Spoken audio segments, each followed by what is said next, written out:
2019 was the year that I got a letterbox, which is really cool because I got to watch a lot of really good films.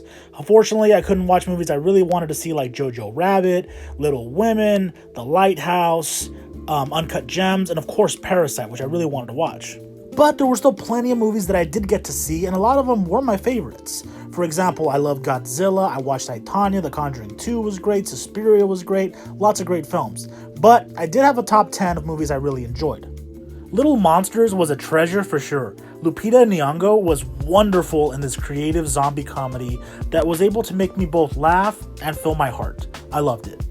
Though Instant Family came out in 2018, I watched it this year. Wahlberg and Bjorn are endearing as parents, Isabella Merce felt real in her performance, and by the end of it, I wanted to be part of this family too. It has you feeling a certain way, and that's really powerful.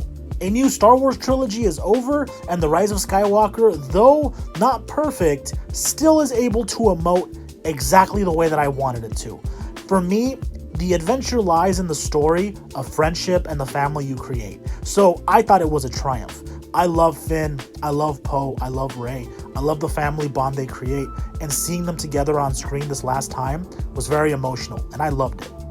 Shazam was a welcome surprise because it felt like an 80s Amblin film, only made in superheroes today.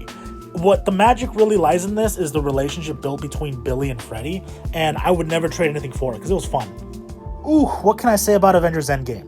It's the perfect masterstroke in Marvel Studios' 10-year film saga epic. It manages to deliver a rewarding and satisfying conclusion to its 22-film franchise. It really is the end of an era, and it can't be replicated. It truly was something special.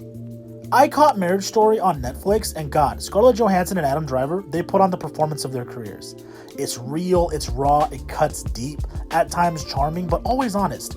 It's the most powerful portrayal of love and divorce I've seen in a long time. If you want to watch a movie that makes you feel good, The Peanut Butter Falcon is where it's at. Zach Gottsagen and Shia LaBeouf bring to life a wholesome and powerful brotherly bond in this fucking movie. It's warm, it's charming, it's an adventure flick, and it really shows you the triumph of the human spirit, and again, another aspect of what it means to build your own family. I absolutely love this movie. And then a movie I absolutely loved in the theater was Knives Out. What can I say about this brilliant and joyous movie? Ana de Armas is great in this. There's thrills, there's chills, humor, mystery. It's endearing to watch. It's so satisfying throughout, you have to check it out for yourself. But my favorite movie that came out in 2019 was Quentin Tarantino's Once Upon a Time in Hollywood. A stylized and meta commentary on the film industry during the late 60s. Insanity, self-gratifying drama that's also wild revisionist history.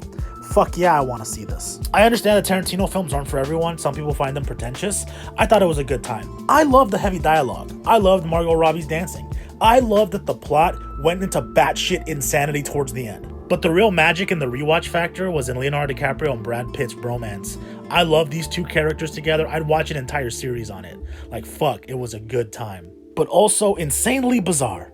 But the actual favorite movie I watched this year came out last year, and it's David Robert Mitchell's Under the Silver Lake. This fucking movie. Andrew Garfield, what did you get yourself into? Insane and obsessive. There's something addictive and hypnotic to this chaotic story of both the mundane and the bizarre. I don't know if it's trying to give me a deeper understanding below the surface, or if it's actually just making fun of me trying to look. The movie is like a psychotic episode that puts you in a daze. It's like a state of disassociation that gets weirder, but sexier, and you can't stop the deeper that you keep going.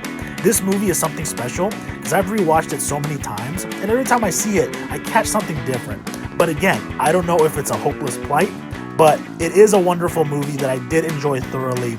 It scared me, it made me laugh, it felt cathartic, but it also felt like I had no idea what was going on. So this movie was definitely my favorite movie of 2019, even though it came out in 2018. Go check it out.